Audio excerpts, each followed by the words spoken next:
Okay, we are live. We don't have the intro because it's Nick and I tonight. And Plutarch is the guy that has all the techie gee whiz stuff. Yeah. So, oh yeah, what's our topic? Well, we kind of go in between two different things. So it's really going to be we're going to talk about victimhood and victimhood bingo. Then we'll do we'll show you the victimhood bingo card, but it's actually kind of like a red pill bingo card. But yeah, if you add all these up, you might have problems of female entitlement and victimization that you're dealing with. Is Yeah, that I kind of your think well, red pill bingo, it's just all the terms that we all banter about. And yeah, you're probably going to experience a lot of these, or you're going to observe these, or women will put together a certain line of these things and bingo, okay, they win. Uh, or you could be the unlucky guy where he's using a different card and puts together uh, construct of features, let's call them, okay? which makes her a victim. And then she has uh, the victimhood points can be used to put you in control of others in our society. Yeah, kind of like DEI, diversity, equity, and is it equity? Wow, and Yeah, inclusion. equity. Yeah. So we have seen a variation of victimhood bingo for a long time. It's what do you call it? We're affirmative action. Yeah. So in our universities, they have a call it a quota. They won't call it a quota, but since diversity is our strength, well, they need a certain number of people that are black, a certain number white, a certain number female, Asian, whatever. And the most, I don't know, egregious or notoriety, notable instances are like at Harvard, and they'll evaluate your scores and whatever they're using, ACT or whatever, or GMAT, or if you're black, you can have a lower score than a white guy or an Asian guy and still get accepted because you want to balance things out. So you actually have more power. More you've been victim, the more your class has been victimized. Yeah, So that's I kind of got a chart. I gotta find it before my thing cuts out. There you go. Here's your victimhood scale. So on the left, you got the categories. So the column A is the categories. And entitlement, I'm not sure if it quite fits, but there's a scale there too. You have least victimhood on the left, all the way to the right is most victimhood. So who has the least victimized religion? Who aren't the victims? well, in our modern world, I guess it would have to be Christians. Oh yeah, I You are mean the perpetrator, right? Well, wait. Well, no. yeah. Well, it's kind of funny, not really funny, but that's what they did to, the founder.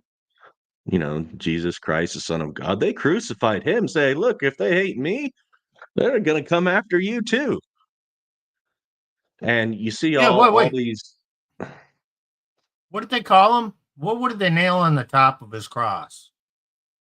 INRI. Henry. What does INRI stand for? They didn't have J's. Okay. Jesus, Nazareth, Rex, Jew. No, King of the Jews. Yeah, Jesus is. He's Jesus, King of all the nations. Yeah, too. yeah. Yeah. Jesus of So Nazareth, King of the Jews. So yeah, okay, well, Jews, yeah, Jews can be victims. yeah, we can't really speak about It's them.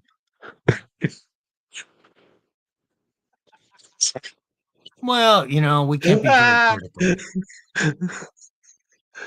Okay, but Um, but and Islam, they yeah, can be they can be victimized in this country, yeah. right? Because Mhm. they can be discriminated against. But funny thing is if Islamic people live in the Middle East, no, they're not And victims there. no. They're only victims when they move here. They're only Well, in victims when they're China in the too. I think in China. minority. Yeah. When they have a minority Yeah, population somewhere in China. I think the Uyghurs or something is what they're called. But yeah. Uyghurs. Mm, It's okay. spelled Uyghurs, but it's pronounced Uyghurs. Okay, I didn't know that. Well, a lot of people see the word spelled someplace and then they hear it talked about. And since it doesn't compute that that's the way you pronounce that word, they don't get connected. Because that the reason I'm saying that is because that's how I discovered. Oh, those Uyghurs. That's pronounced out. Oh, gee, Yeah. what a dummy I've been. Mhm. Oh, and you also hear tales, know the news and of there's persecution of Buddhists too. I think so. Chinese did that, if I'm not mistaken. Yeah, Hinduism. Yeah, I guess they're not Christians, so they can be persecuted. But yeah, you don't really hear much about that. But but we see you have the one you can't speak about, and all the way to the left, the Christians, which they're You know, actually extremely persecuted people, just you don't hear about it on the news in different countries. usually if it's a minority group, then they can be persecuted or are sometimes. In the US, we have a different kind of thing going on here. I don't really think anybody is persecuted for religion here in the US. I mean, I'm sure there Directly. are exceptions, but They're uh, not persecuted directly, but it's for other things. They have indirect persecution. right.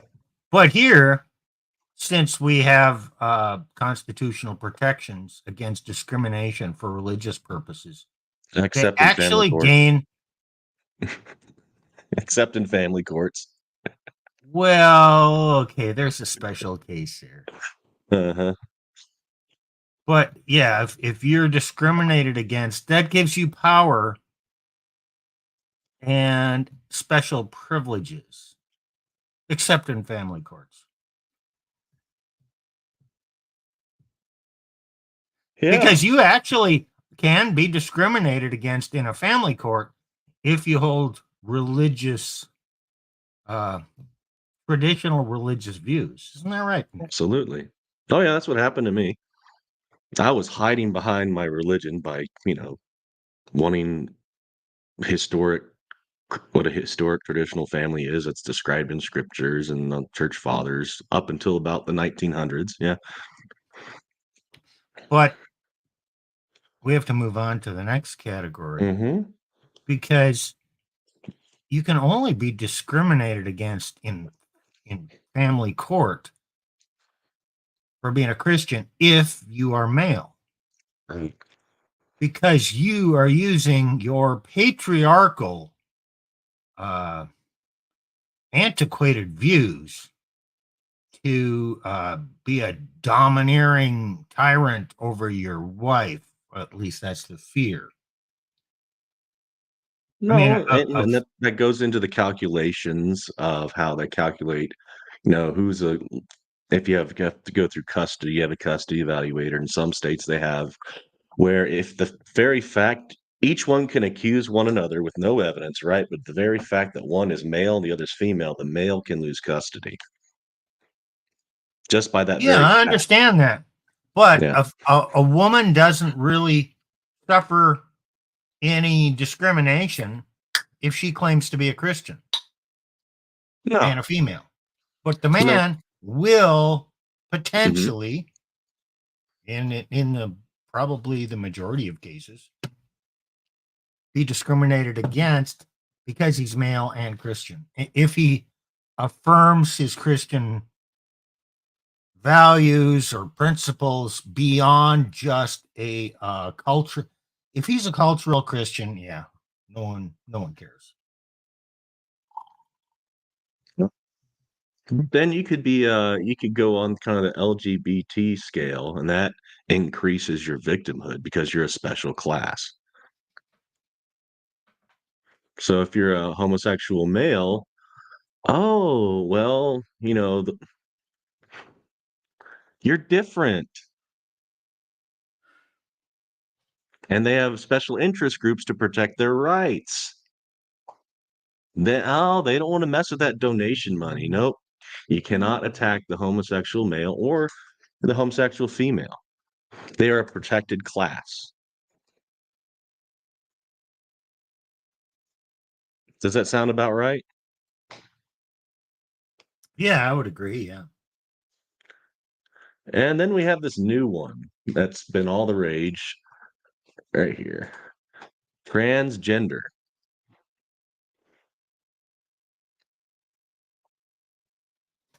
So they actually it's also it's another protected class. You don't want to touch uh get in trouble by touching things that you shouldn't.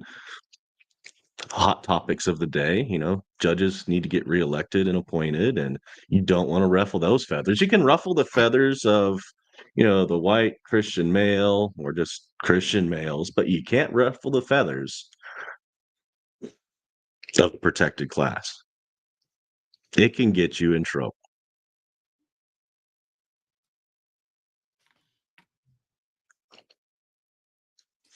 Well, And we can hmm?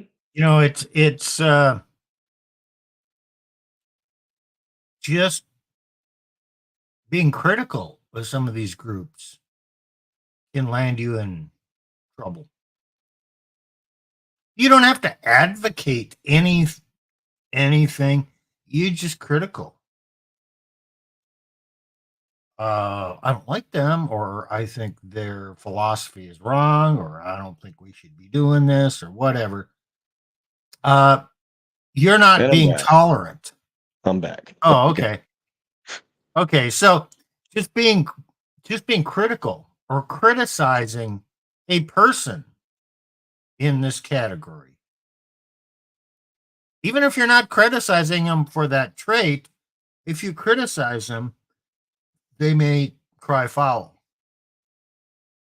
You have to be tolerant, but many times, in order to be tolerant, you actually have to um, acknowledge their supremacy over you. Mm, okay. So Well, I there's a mean, scale here. I'm using that word loosely. Well, Okay, that goes to the bottom right corner. superiority. Oh Bottom right yeah, corner. I mean, but this is there's all kinds of implications of this. Right. And what you were talking about, like the what affirmative action, especially when it goes to college schools, you can see that on display when we talk about, ethnicity. So, white, yeah, you're No one cares. Right. If you're Asian, yeah, people might care a little, but they tend to be, lower crime and generally do well in school. They don't. So, that they can be victimized, and yeah, we have a history. We did have a history of that back in like World War II with the Japanese internment camps, if I'm not mistaken. But yeah, sure. Bad things can happen to groups of people, and there can be actual oppression. There has been in this country. Yeah, I mean, there was a lot of discrimination against the Italians and the Irish when they moved here. that's true. And right now, nobody cares. No. Next. And I'll say when I was growing up in the 70s, okay, rural Minnesota, all white. A few Asians move in. Well, they're different. And nobody discriminated against them. But, there was some derogatory speech. Okay. And it's farm country, so we get all these Mexicans that come up here from, during harvest to work. Oh, but one group you're missing in here is uh Native American. Yeah, we're doing the 5x5 And or 4x5. okay, Yeah.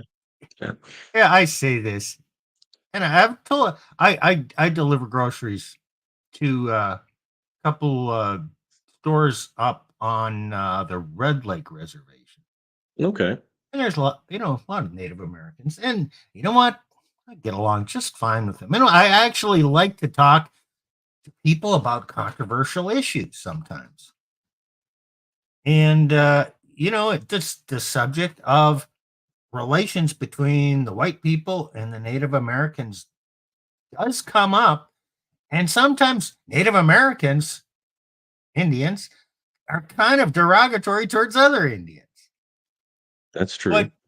I told this story. Uh, growing up in Minnesota, we used to pride ourselves that, oh, no, Minnesotans are not racist at all. It's all those people down south and Chicago, they're racist against the blacks. But up here, we're not.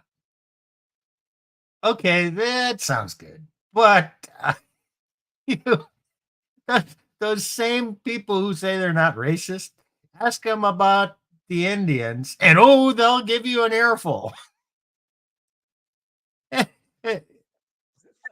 Oh, I It's the understood. I same lived in all South over. Dakota. I lived in South Dakota for 2 years. They had the same. You We know had what a I mean? reservation. I was like, yeah, yeah, yeah. So I mean, it's just a different group, and there's always criticism of the other group, and it exists. Most of the time, it doesn't go anywhere. Most of the time, they coexist just fine. Should it be there? No, but okay, we talk realism here. We all are a bit biased, and I'm not going to take it as far as saying we're racist, but we are biased. Usually we have an in-group preference. that's true. Does it mean you hate everyone? No. But you have your preferences. Yeah. And you got Middle Eastern, and all the way you have Black. You know, Yeah. does it mean that they cannot experience that they can never be victims? No, they can be victims, but it is the sense of entitlement, this sense of because I am this category, I am automatically entitled to victim status. Oh, The I'm more having we an argument. No, interact, logic doesn't matter because I am this status.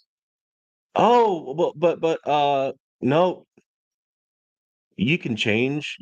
You have to hire a B grade doctor in place of the A grade doctor because of victimhood status. yeah. And it can exist, this ethnicity discrimination or bias can both not exist and exist at the same time.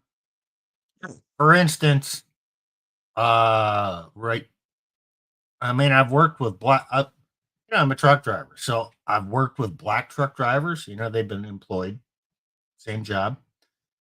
Right now, there aren't any. Uh, do you have a Native American?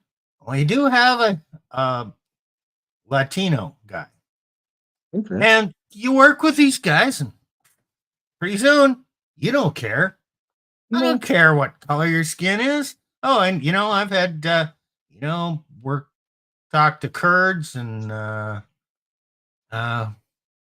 like Bosnians and all kinds of different people. You know what? Most of them are good people. They're good or not good people, regardless of what their ethnicity is. And the more we work with different people and encounter people of different cultures, mm, usually the more we don't care. No. Look, most don't care as long as they're decent people, do their job, friendly. Nah. But where it does come in, when I said it cannot exist and exist, okay, so you got a bunch of truck drivers, and one guy's had some accidents and maybe tickets or done some really stupid things. Uh, all things being equal, it's harder to fire the black man Right. because the because the company is afraid of a lawsuit. So they have to document things better, and it's harder to fire a woman than a man because she can claim gender bias.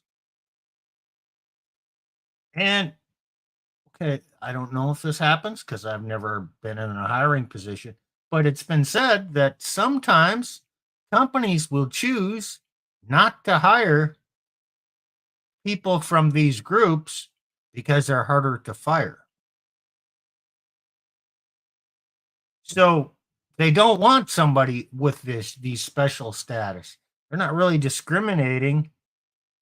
It's just possibly avoiding future lawsuits Mm, because there's bad employees, and sometimes you have to fire somebody. You don't that's want them true. coming back to sue you. That's true. I've, I worked with a company that happened with. So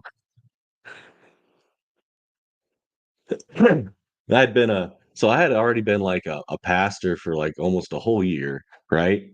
And they still had Yeah. this person on the books collecting a paycheck, didn't hadn't shown up to work in like 6 months, right? Yep. I'm like, well, why do you still have this person? Well, they said, I was talking to an employee there. I'm like, why is this? He's like, it's like, are they afraid to fire? And I'm like, pretty much Yeah. because of lawsuits. Yeah. So, yeah. So that's the victimhood scale. And I kind of put this entitlement. It is kind of how it scales to how reverse things are. It has nothing to do with what's above, but just least victimhood and most victimhood. So the least you're a victim, you know, facts don't matter.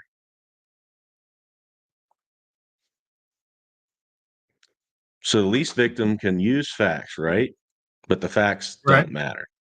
The facts don't matter.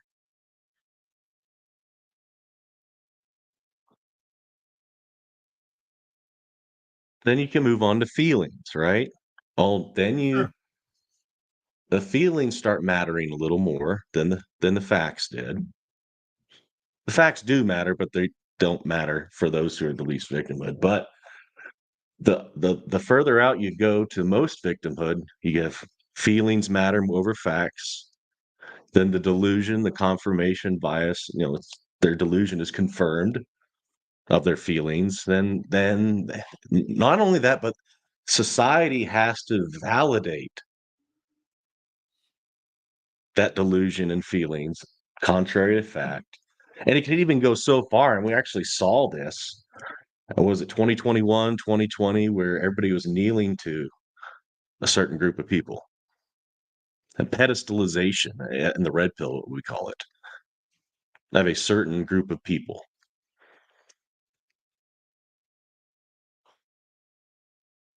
So just by virtue of their skin color, we were supposed to acknowledge their superiority because of their past greater victimhood status, Right. right? Yeah.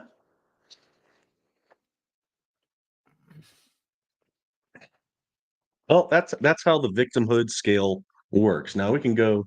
You ready for the victimhood bingo, Well, right? no, I want to add one You more want category in okay. here.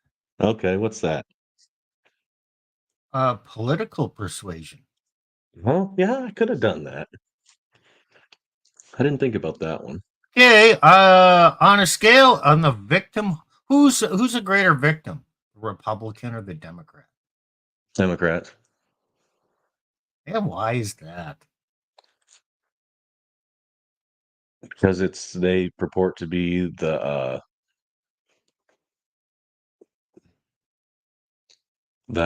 party that has all the more of the victimhood people in it. And they actually are the caring party. Mm. They have feelings. And those Republicans, they're just that those cold-hearted bastards. And all they do is care about facts.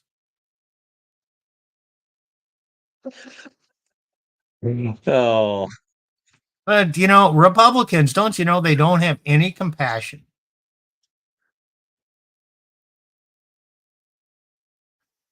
oh, it sounds like you're moving on to masculinity being bad, dealing with reality.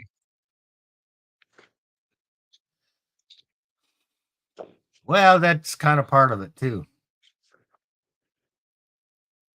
Even though I think well, I'm not going to go there, but yeah, let's just say I'm not too happy with either party.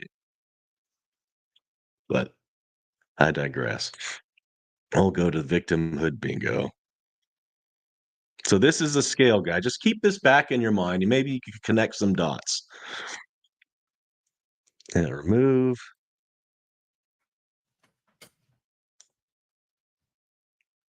Share screen. Da-da-da. Oh, wrong one. That one. There we go.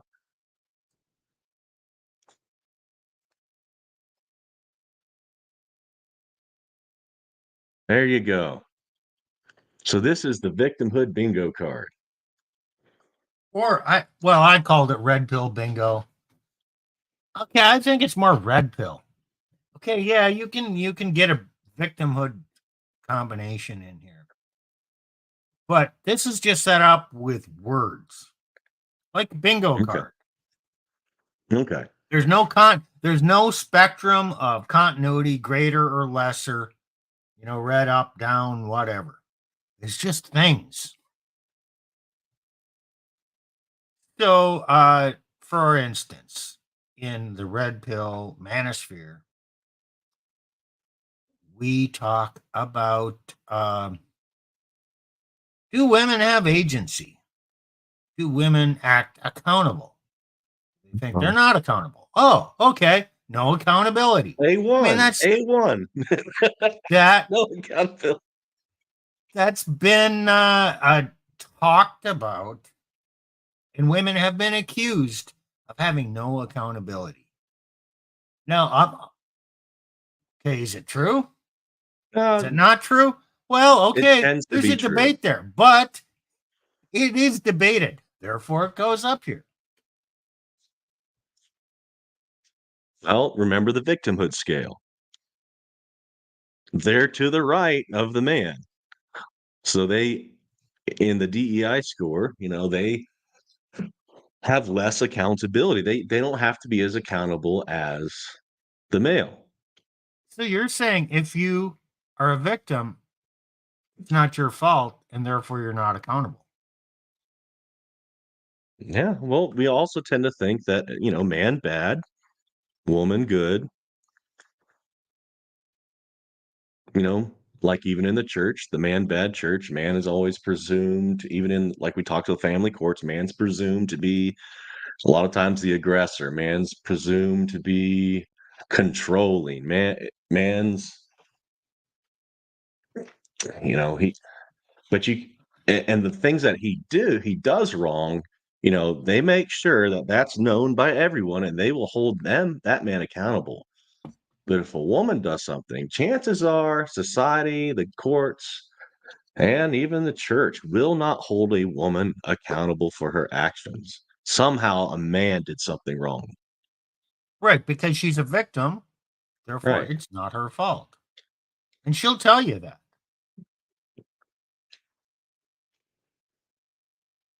No. They So can't they cannot they have no agency, right?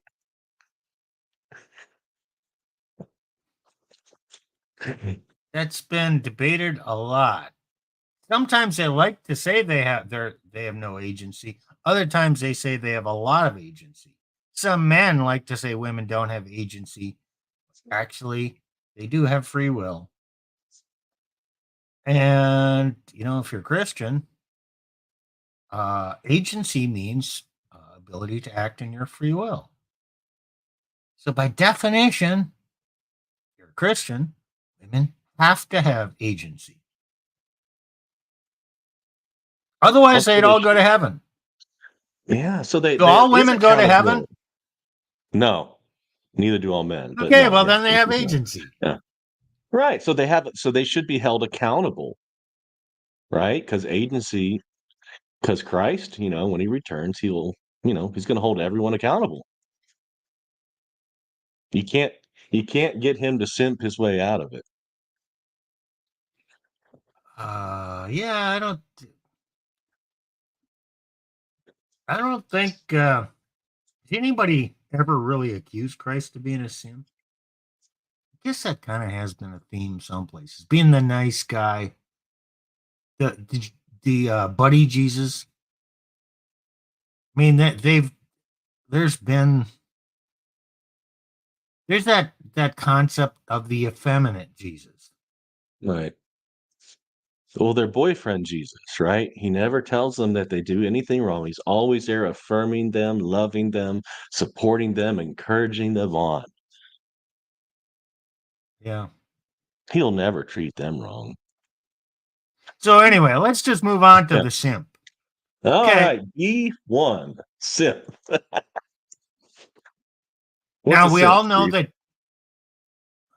it's well on Saturday we did a stream with Elena about Chinese the Chinese dating market and Chinese leftover women. Okay, she got the leftover women who are in their 30s with a advanced college degree, doing really well. Okay, put them in the category of the boss bitch, which is right underneath Sim. And Okay. then they're looking for a man, but they expect so much from him, and they call him bootlicker. Right. So I think that's a So good synonym for simp is bootlicker right, or the nice guy. Yeah. I like that term. Bootlicker. I mean, I like that as a descriptive term. Okay, so now you Wow. guys have to, and pretty much, or a lot of guys, most guys maybe, have been there. Yeah. Oh man, I had. Oh wait, there's another word we don't have on here. One. Which Yeah, I had one? one-itis. Oh, A yeah, we word could have we put that don't. on there. One-itis. But yeah, I was being a simp. Okay, he recognizes that behavior, and then maybe he changes. But we know it exists. So a simp is the bootlicking nice guy who who will rush to his princess's rescue, who can do no wrong. He must slay the other men that try to hold her accountable, that don't put up with her bullcrap, even when she's acting like the devil herself, Uh, because she cannot be a bad person. Women are what? Sugar, spice, and everything nice in his worldview. They're angels. right. And if she's not, it's because some bad man did something bad to her in the past. Hmm.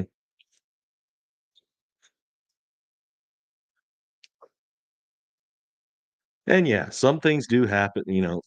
Again, this is not saying that everything, a woman's complaining about something, she may actually be hurt by something. And yeah, but it doesn't just the fact that she is a woman doesn't mean that you have to go and protect you, my lady, all the time. So don't be a simp because you might be setting yourself up later for the victimhood card. Oh, what's another one? Box wine. Jeez. Hey, that's some good investment advice. Although I'm not a financial, it's just strictly my opinion. I'm not a financial guru, but yeah, I think box wine, in my own personal opinion, would be a good thing to invest in Why? because there's going to be a lot of women drinking boxed wine. Why do they drink boxed wine over bottled wine? No, I really don't know. Is it cheaper? Yeah, it is cheaper. Uh, It comes in like a 2.5, 3 liter, or 5 liter square box. It's nicely in okay. your refrigerator. Whereas the bottle, bottles are made to share. Open up the bottle, Uh, you uncork it, you pour a glass, and then you have to put the cork. You got to put it back up there. And okay, it's just kind of inconvenient. But and it costs more money, and they're harder to store. A box wine is just your friend. It's always there. It has this neat little spigot. You can put your glass under there, and then you know it's more affordable, it's more convenient, and it's easier to just have that relaxing um, drink while you're home alone. so they're home alone and they have nothing to do, but they have to drown in their misery, Well, drown out but the sorrow. they're not really alone because you got to Oh, go down 2 levels because they got cats. oh yeah. So that's C3. Cats. Cats and boxed wine, they go together. They have their fur babies because they can't Yeah, have real babies. some of them have dogs too. Right, right.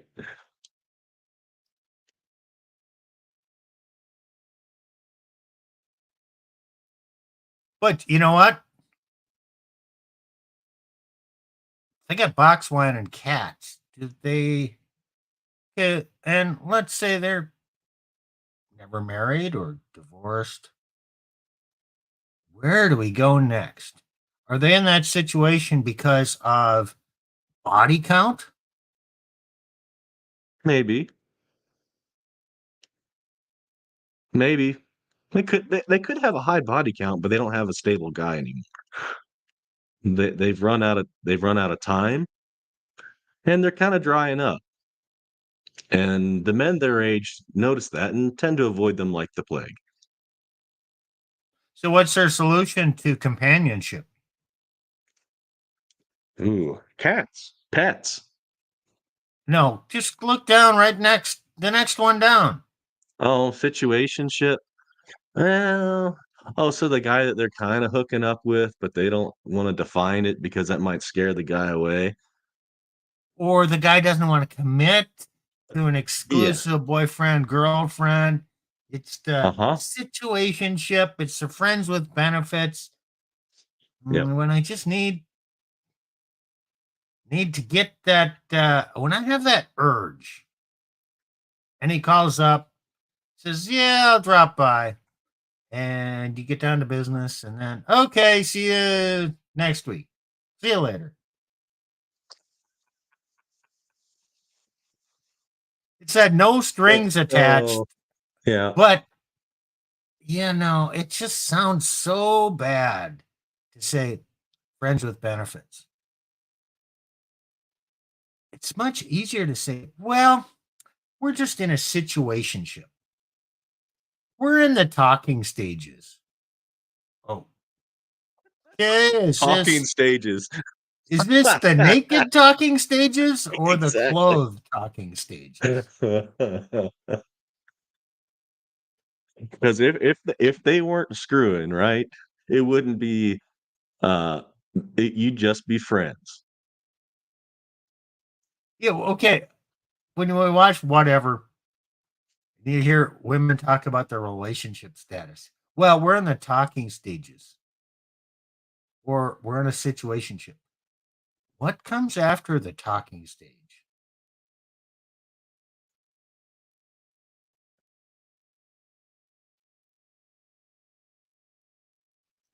How nefarious do I need to think? You don't have to answer, but you know where I was going with that one. They're not sugar, spice, and everything nice. They're not innocent.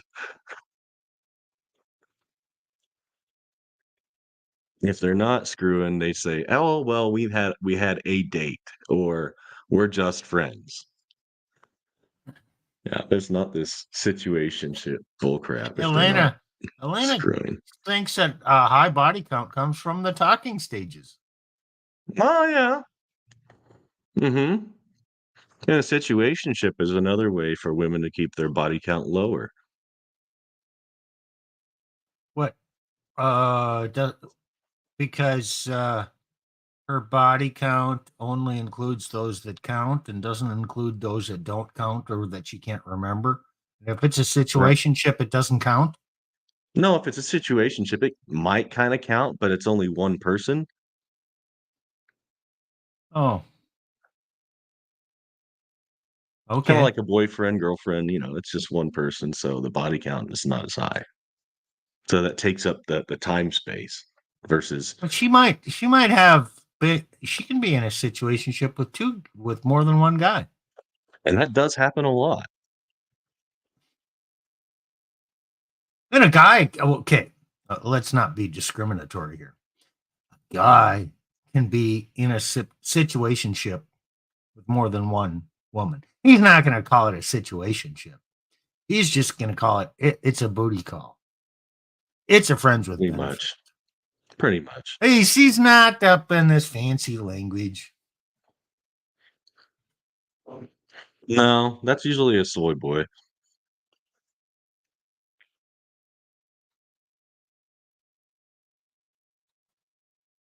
But what else do we got here? We got the situationship. Oh, what's another one? We can go to well, we talked about body count, so let's go to body count. D1.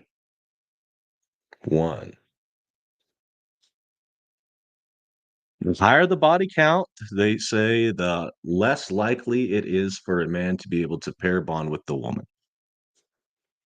Now, I heard this actually goes both for men and women, but it's a much higher body count for a man than it is for a woman.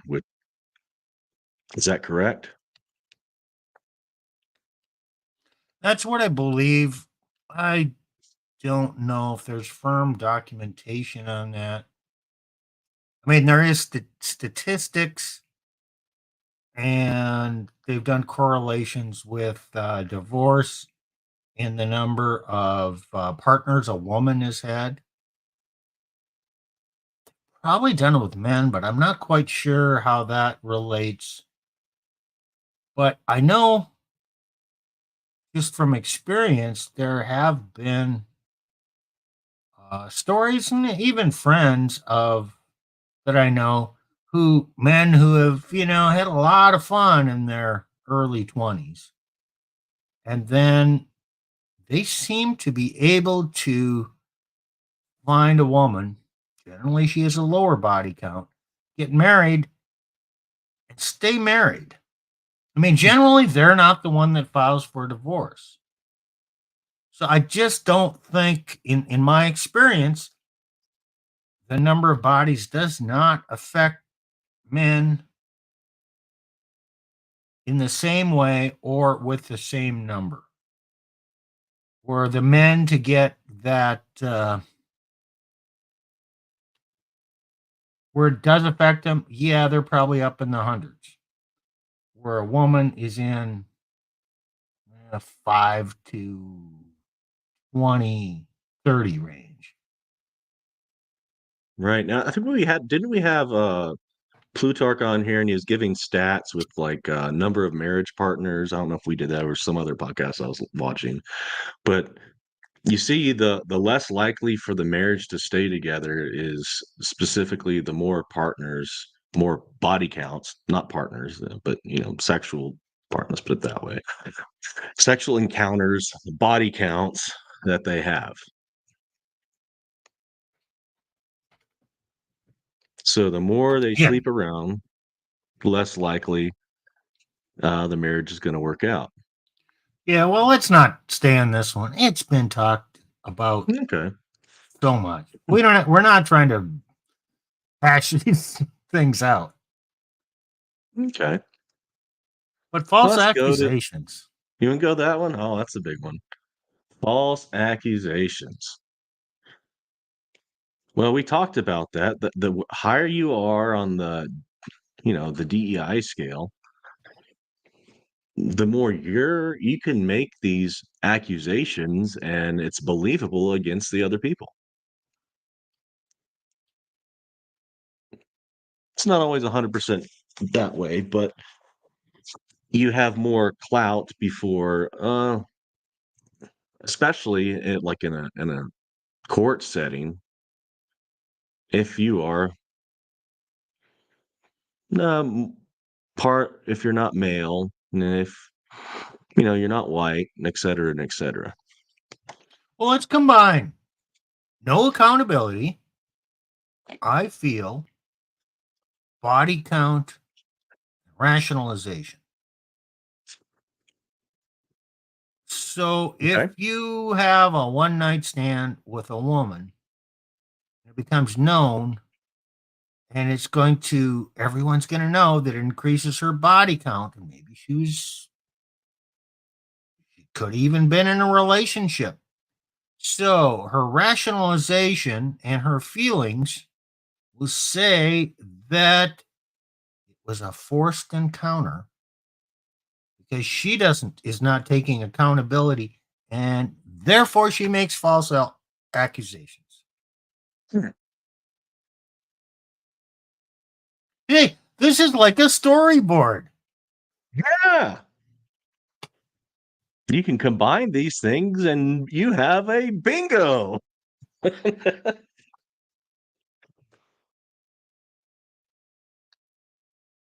And we've talked about this. There are a lot of false accusations, and uh, especially when women have already monkey branched. They're trying to get out of a relationship, but there might be assets or children involved. You can use these accusations to basically smear the other side and reap the benefits. Well, it's some of that, a lot of it's just reputation. We're trying to preserve reputation. And women try to preserve their reputation by falsely accusing men. Because then they don't take accountability. All the accountability goes to him, and Right? they still can maintain their appearance of purity.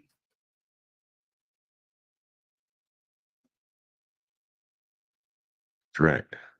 And this tends to lead to divorce. You want to go there? Let's go to divorce. Sure. E5.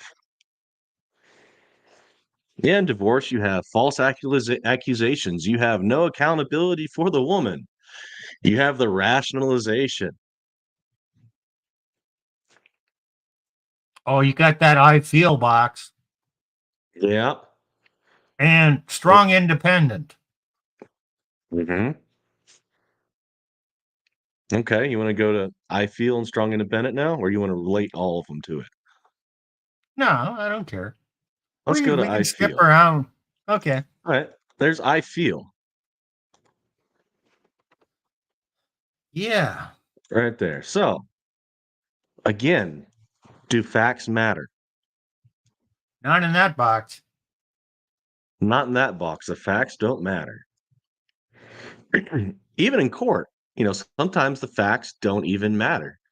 They could feel a certain way about you, and those feelings will trump reality.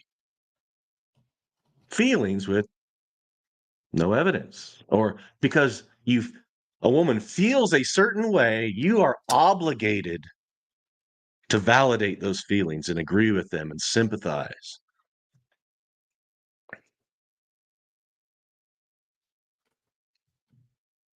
Yep. Let's go to strong independent. Well, I think that's mostly a feeling. I don't think it's actually a fact a lot of the time. Does strong independent exist? Probably not. This strong independent woman, is it real or is it a mask? Because this strong independent woman is just as emotional as other women.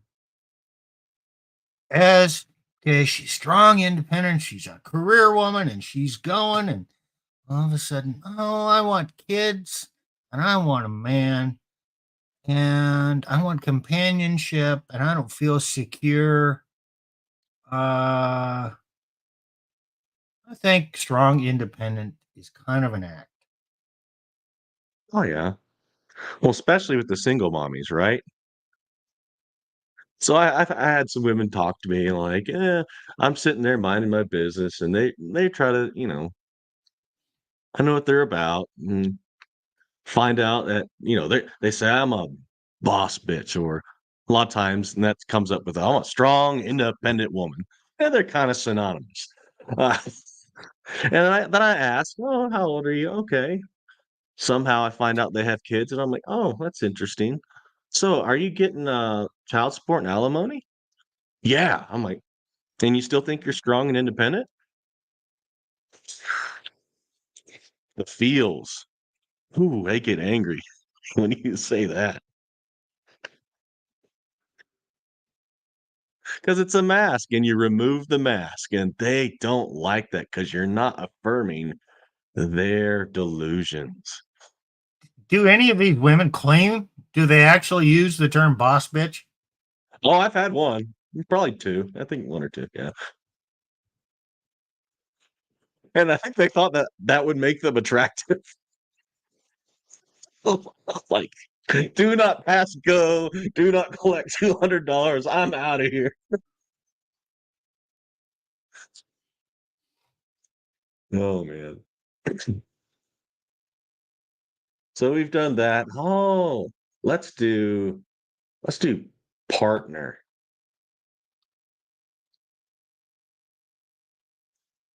Women like to refer to their husband or boyfriend as partner, and men start to do this too. They'll buy into this feminization language, this abomination of egalitarians, where they want to refer to their wife, their spouse, girlfriend as their partner, as if they're equals. Yeah, well, More feminist our our delusion. our friend Shaw, I learned this from him. He was talking about it. Well, it didn't come up with him, but he's the one who told me. I think it's Coach Greg Adams who it's his theory that when this whole homosexual marriage relationships came up, those people always referred to their significant other as a partner. So the whole terminology, the concept came from from the homosexual side of things. It Huh. did not originate on the married side. I don't think it even originated in the egalitarian Christian side. I don't think they came up with it. They used the term. They use it now. I mean, I mean, I'm not a linguistic historian, but it kind of makes sense. I don't know that I've heard the term partner uh, that was used 20, 30 years ago when I I was mean, I a might have heard younger it man. talking about marriage being a partnership. You probably heard some of that. Yeah, but people didn't introduce others as a partner. No, they did not. That only okay, that started to maybe started to happen when people have a long-term relationship that's not marriage. So they needed to find a term that meant spouse but not quite spouse. Mm. So then I don't know, maybe they just borrowed the term from the homosexuals. Language works that way. Ugh. Language evolves. All right. That's partner. Stay away from it. Don't be an effeminate cuck. Don't use partner. All right. Let's go to, because otherwise, you're saying that she does not have to be submissive. When a woman thinks submissive, she thinks they think of, it's some sort of, you're some sort of patriarchal uh DV, abuser, right? Well, yeah, there's two things here. Am I talking about in the real world or in our fantasies? Real Well, world, in the real world, she does not want to be submissive. In her fantasies, yeah, probably it might exist there, but she doesn't have to tell anybody about that. okay. But they don't want to be submissive because they're strong, independent women. They don't need no man, and no man gonna tell them what to do. And What submissive is a has taken on negative connotations because the feminists don't believe in submission. They believe in equality.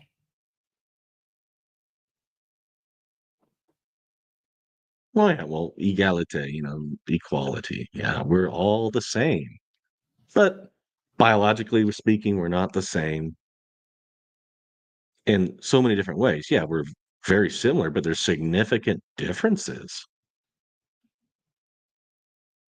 And the world doesn't work as an egalitarianism. There are those who have power and authority and those that are somewhere in that hierarchy. The world is hierarchical. It's inescapable. Even in egalitarian societies, you have people that wield power over those under them. Otherwise, it'd be complete Hey, anarchy and chaos. It doesn't work. my boss does that to me every single day. He wields authority over me. Mhm. Yeah, that's how the world works. I like the guy. He's a decent guy. He's not ordering me around, but he just give me assignments. Okay. Or I get choices, but then, there's, he's not a tyrant, but he is an authority. That's correct. So submission doesn't mean that the husband's a tyrant. But in their mind, No, they have to be equals, and any man that tells them what to do is automatically a tyrant, according to female shit logic, FSL.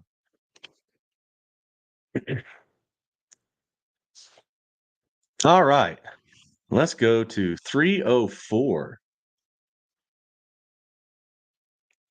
Okay. Now, I think everybody might know this, but there's probably one person that doesn't. Why do we keep calling them 304s? Well, back in the day, in the old calculators, when you punch numbers in there and you turned it upside down, you could read words. So 304 in an old digital calculator, when you turn it upside down and read it, it spells HOE. So they started in internet land when there were words you couldn't say. It was a code word for an HOE. And also, sometimes they call them garden tools. Hmm.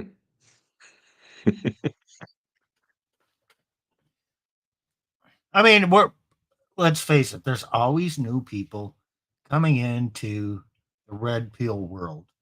And it takes them a while to get up on our lingo. So, yeah, don't feel bad. We all were there at one time. And then it just kind of evolves. And then, you can rattle off these terms and, they've been talked about enough. So you'll know. No Yeah, Wi-Fi, there's 304s. Yeah, I mean, there's just talk of it exists. Women in their 20s, oftentimes they're not really dealing with reality or factual. They're not thinking logically. Let's skip over to solipsism. There we go. Okay, what is solipsism, Nick? Solipsism is like where they keep circling around and never arriving at the truth in a certain way. Or it's being self-centered, right? I think it's having no factual basis for your belief. That's how Which when I think of it. Yeah, It's but it's also the delusion because you buy into whatever delusion, you evade the facts because the only thing that matters is yourself. and your feelings. Right. Solipsism is my feelings matter more than the facts, and that's kind of a delusion. It's okay. It's not. The term is used infrequently in the red pill, but it is talked about. Well, they mention it fairly often. No one's really done much on it lately, but it's there. Yeah, you can read about it, I think, in Rollo's book, The Rational Male. So, all right. So, Hey, that brings up something else. Okay, if you're in the red pill space, and I'm going to read Rollo's book, and you know what? I found some things that I greatly disagree with. Therefore, the red pill is wrong. Okay, whatever. Keep in mind that that's his opinion. This is a space. I'll call it red pill theory, call it manosphere theory. It's still all in development. You don't have to believe everything. So you stumble across our stream or someone else's stream. They're non-Christian, or they're Christian, or they say something that, oh, if you're red pill, you should just go bang a lot of 304s. Oh, okay, so that's what red pill is all about. No, it's not. Some people might believe that. It's not necessarily a core belief, and don't throw it away. because don't throw away the whole body of thought. There's nothing good there because someone said something I disagree with. Now, that would be kind of practicing solipsism, I think. So don't True. do that. All right. Let's go to we're making our let's do it. I want to finish up top. Let's do beta. There's alpha and then there's beta. What are beta traits? Beta provisioners, right? And providers. Those who meet their emotional and physical needs, but not necessarily their sexual needs.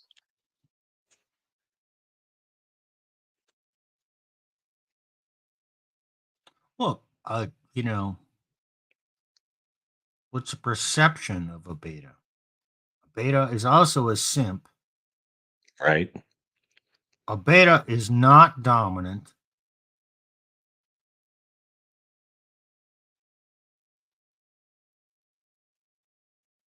I guess that's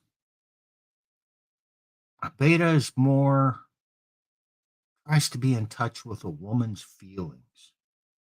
A beta is a nice guy. It's very close to simp. He plays to the victimhood status. Absolutely. Yeah. Then we can go, I guess, from there to alpha. So alpha is the idea of the man of kind of a top tier guy. There's different parts of alpha. They call it, the 666, the six figures, 6 foot, and six pack abs. Some people add another six, but yeah, you get the point. So a dominant man. But does that alpha exist? Yeah, they're out there. There's just not very many of them.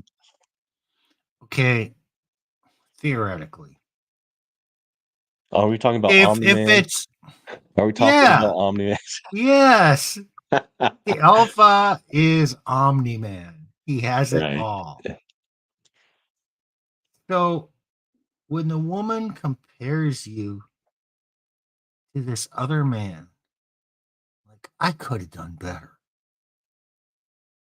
I'm dissatisfied with you. I'm gonna find a better man. Yep, Okay, Tom Brady. she's thinking of this alpha guy. And Hmm. I'll just go down and there'll be all kinds of guys with that make more money than you, that have a better body than you, that aren't as lazy as you, and that have a bigger house or whatever. Somehow, somewhere, they've been cheated of the Omni-Man that But female delusion in society promised them.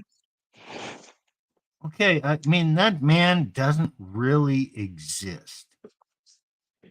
Okay, maybe there's one guy in New York City who makes enough money and is got those traits, but he's way the hell over there, and he's probably not family oriented, and you know probably got other women or married or whatever. So for all practical purposes, he doesn't exist. Yes, Elena says he exists in her head. He's a fantasy. He's fantasy man, Omni man. What is Elena call them? These delusional women, right? And the next point, delusional.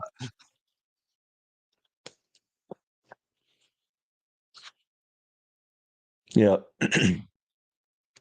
yeah. He exists in their head. Omni Man exists in their head because a lot of these modern women are delusional.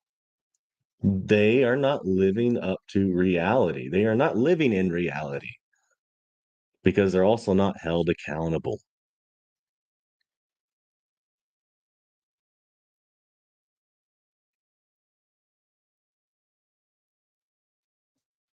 So they think because they can hook up like a 5, right? A woman on a scale from 1 to 10, right? She's a 5, right? She thinks just because she was able to hook up with the 10 on a dating app that she deserves the 10 in a long-term relationship, and that is actually reasonably achievable.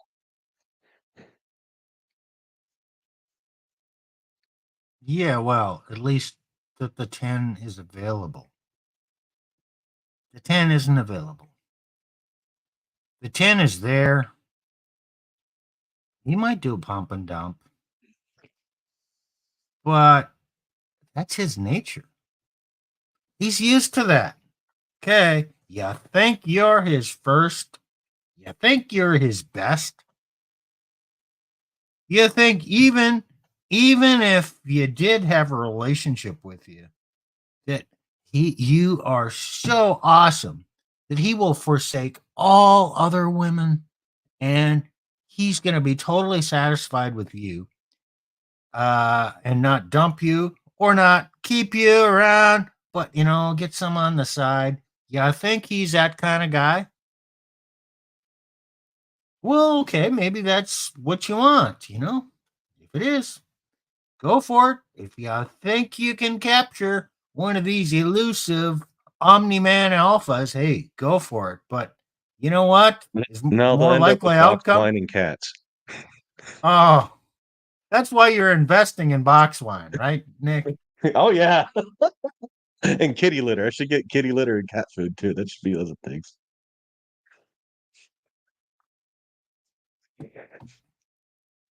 The result of the delusion with the alpha leads to cats and boxed wine.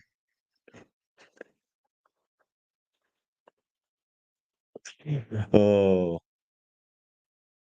well, there's this one living rent free. What did you mean by that? That was your idea. That one just came from something else. Well, when you're obsessed with somebody,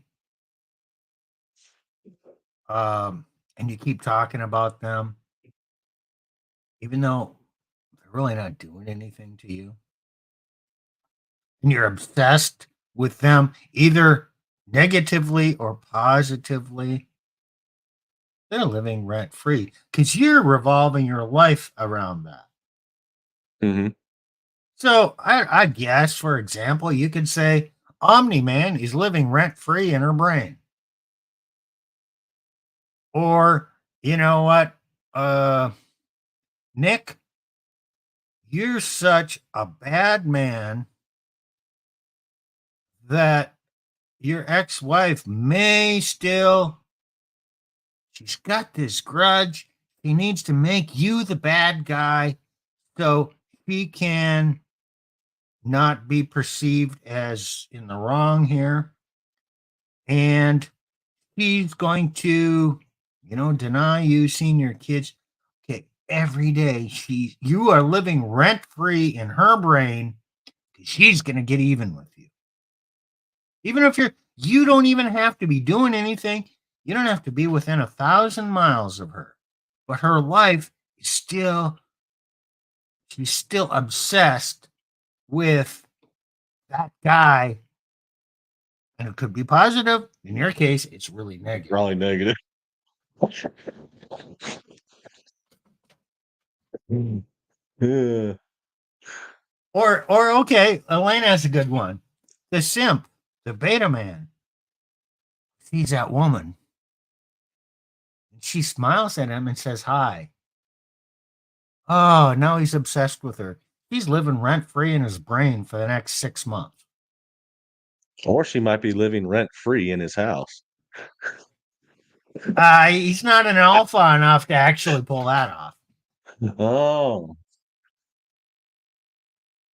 okay. Now where are we at? Dude, hurt. Who hurt you?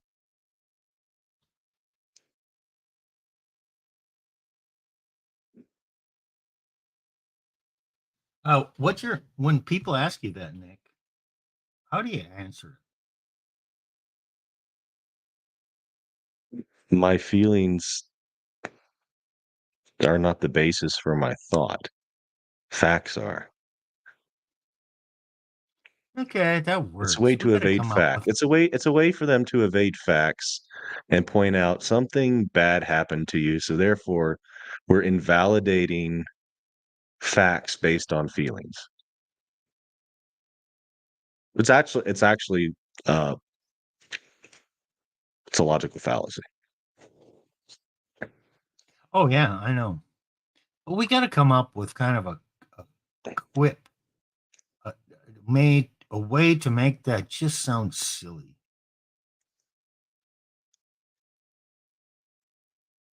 I don't know. The only thing that comes to mind is, well, I don't know. But I did, but when I was 6 years old, I did stub my toe on a crack in the sidewalk. Does that I guess count? I learned to wear shoes. I guess you learned to wear shoes, right? I mean, you can't do, if a woman asks you that as an accusation or a put Uh-huh. down, we got to come up with some zingy way to put her in her place rather than engage in logic with her. Yeah, because they don't like the logic games. And she's using it as a put down, so you have to have a bigger put down or a way to just Yeah. trivialize it. Huh. It also depends on the situation too. I don't know. I've had some good ones I've used before, but like nothing comes to mind. So sometimes I come up with it in the moment and I forget about it. Right. Yeah. But yeah, so this is an evasive tactic that women don't want to be Well, held if they don't want to be held accountable, they don't like the truth, so they'll reverse it back on you and try to do a put down. It's like you're weak, you're hurt. Yeah, you're it's not a it's more projection than evasiveness. it's true. If you're asking a scary question, the reason you're asking that scary or that question she doesn't want to answer is who hurt you?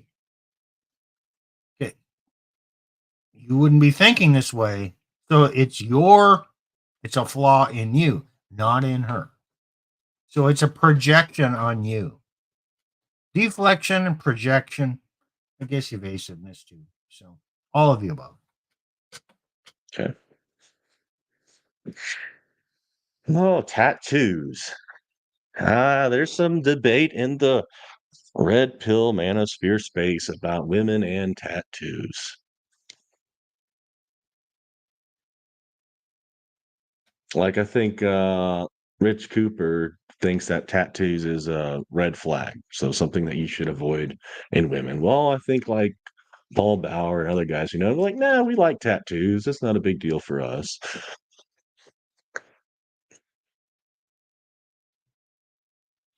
I tend to like an uninked naked woman's body too much to want to write stuff on it. Right. I'd agree.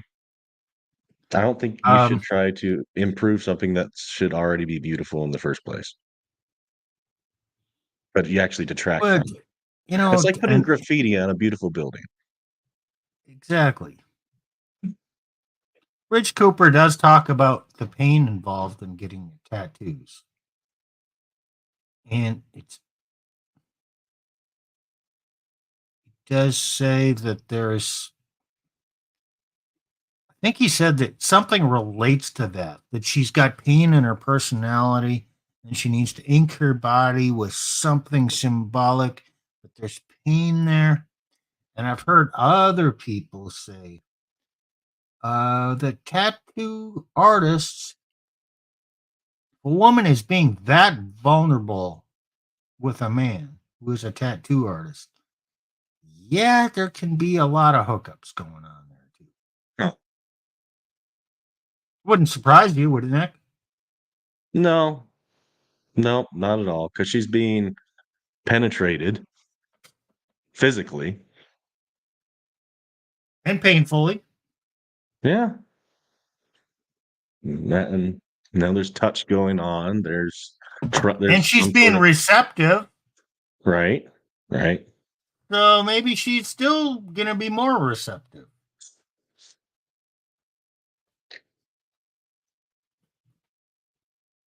So that's tattoos. Yeah. Let's do this one. I've seen this one a lot. Real man. You're not a real man unless you do X, Y, and Z. A real man does this. A real man does that. Now we get their masculine actions that men should do, but usually who's doing this? The victimizing woman. No, a man needs to fit my reality, what I think. Right. He needs to fit in my box. Otherwise, he's not a real man because I deserve a real man. It's usually a put down. Well, you're not a real man. Okay. Men It's never kind of like, use this concept, never talk about he'll never say that about some other guy. Oh, he's a real man. As if I'm not a real man? No. It's just not something we think about. not just a put down like hurt, but yeah, real man. It's trying to say there's something deficient in you. It's a put down. But why should you care what a crappy woman is trying to tell you what a real man should be? Next. She doesn't define Yep. your standards. Oh, here we go. Dominant. So this can be taken two different ways. This could be the fear of a dominant man, but also the desire for a dominant man.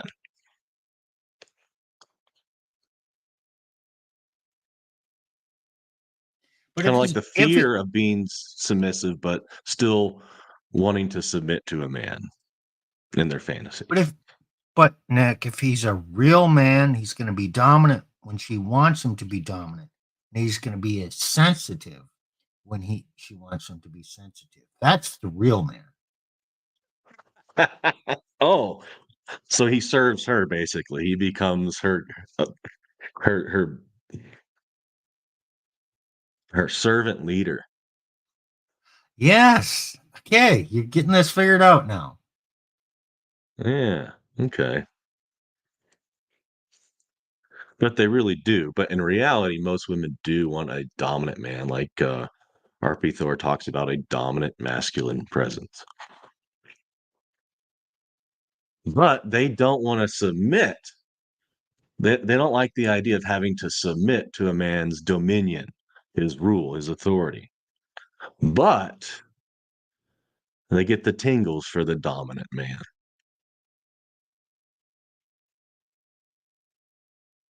Right. We got one But she's more. still strong independent, so she doesn't have to actually submit in real life. Maybe in her fantasy life, maybe in the bedroom sometimes. But he's if he's a real man, he's gonna know how to meet her emotional needs. That's important, Nick. That's why they can't that's why they have the problem with they have they want to be run through 304s, but then settle for the beta provider, but they don't have the dominant masculine presence. And so they get rid of the guy eventually. Well, And that yeah, because you know why? She just has to go on a journey to find herself. yeah, like feminism, right? Yeah. They need to find their inner you and become exactly like a man. So all the traits that you hate about traditional patriarchal masculine man, no, I think Michael Foster said no. He realizes like no, just take all those things that they hate in men, and tell women to aspire to, and they'll like that for themselves. So they encourage women to be like the traits in men that they hate. Okay, this isn't really feminism, but females speak. I'm trying to remember this because I heard it on us listening to NPR, which my radius just tuned into that on my short drive. So this woman was talking about um, being overwhelmed and having so many things going on in her life, but then she needed to embrace it and needed to lean into that. So there's all these things that she leaned into this, this, and this. And what that did is it caused her to have the space in her life, and then she could feel grounded. What does any of this mean, Nick? Can you translate it? Hmm. So she got grounded. Elena distracted me with Rolo's thing, so I actually missed the first part of what you were saying. Well, she used this. I had to lean into it. I had to find space in Right, my life. right. Uh, then grounded. Sometimes I'll use I energy. This concept of energy. I mean, all of these No, fluffy terms that when you talk, okay, what does this even mean? And it doesn't mean anything. spiritual journey. She's just talking. It's just female talk. Spiritual journey. Find themselves based on meaningless emotions and experiences of the cock carousel traveling around the world. Well, okay, it could be that, but sometimes they go on a spiritual journey too, which doesn't mean it doesn't involve sex for every one of them. But Are there's you always sure? some, theoretically, there's always some sense that she doesn't have something fulfilling here. So she has to go find it, whatever it may be. And that requires a journey.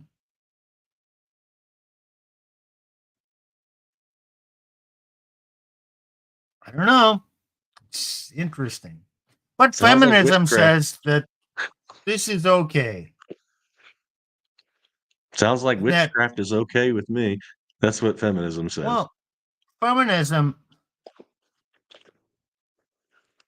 kind of a denial that women it's a denial of the way God created women. He didn't create women to be strong and independent. No. He created women to be a helper to the man and to have babies and Yes. to go through life with him because she's not going to feel secure by herself. She's not independent. Although the No. man, Adam, he was strong and independent, He but was. he was lonely. Correct. So he needed the woman because he was lonely. And the woman also gave him purpose and, we could have kids and all that. But Right. strong independent was a trait Adam. It's not a trait of Eve. But feminism tries to say, oh, yes, we're both the same. No. Not the same. Their brains work differently. There's different hormones. There's the marrow density of the bones is different. The muscles are different. I mean, a woman's body is actually designed to nurture and raise and carry children. A man's body is not. Biologically, we're made for different functions. Yeah, we can have some of the functions similar, the same, but men have a more robust body for physical exertion and interacting with the world. They're different. So Men are more like dump trucks because they're strong and brutal and powerful, and women are more Yes. like minivans because they're made to have carry babies. Yes. Yeah. And both are good. Both are good, but they're different. And there's a hierarchy. Scripture talks about the hierarchy in Genesis 2 and 3, and her desire shall be for her husband, and he shall rule over her. And First Corinthians 11 talks about, the hierarchical order of God, then Christ, and the office of mediator, then man, then woman. Right. Well, women accept that there's a hierarchy in their job, that they have a boss. Don't really push Oh back yeah. against that. Hey, Well, no, but see what happens is, yeah, they'll admit the hierarchy. They'll work hard for a career. They'll be a career boss bitch, work real hard, be submissive to their boss. Well, not submitting at home, but a lot of times being sexually submissive to their boss too. it happens. It does happen.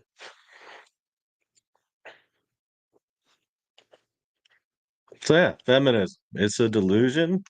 It doesn't work, and feminism erects family courts and all sorts of other crap whereby they are the perpetual victims of the patriarchy.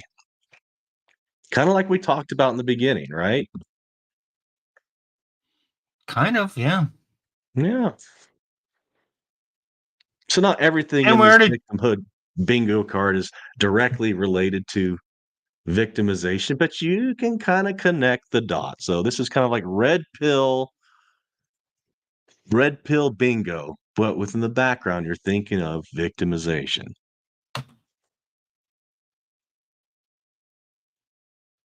yeah. Do you have any other But it final thoughts, also Steve? well, it also kind of illustrates that in the red pill world, we have a lot of words that we talk about that have meaning, and it's kind of a lingo, and we all have been around it long enough that we kind of know what it means and what it doesn't mean, and what's real about it, what's kind of imaginary, and someone coming in can kind of get blown away by some of this language and take the wrong connotations of it and then get uh, offended and say, well, those guys are obviously wrong because they're not Christian or not this or not that. And they're delusional or they're, um, they just hate women or whatever. No, we're just trying to understand women, good and the bad. Well put. So we had it's like a vocabulary lesson wrapped up in red pill and victimization. So if those are new to the red pill space, these are terms that are thrown around a lot. Could we have defined some of them a little more technically, a little more specifically and technically? Sure, but you have a general idea of how these words are used in the red pill space. And also, hopefully, some of these concepts you can think through, meditate on in your head, mull them over, and apply to your own life for your own personal goals. Sounds good.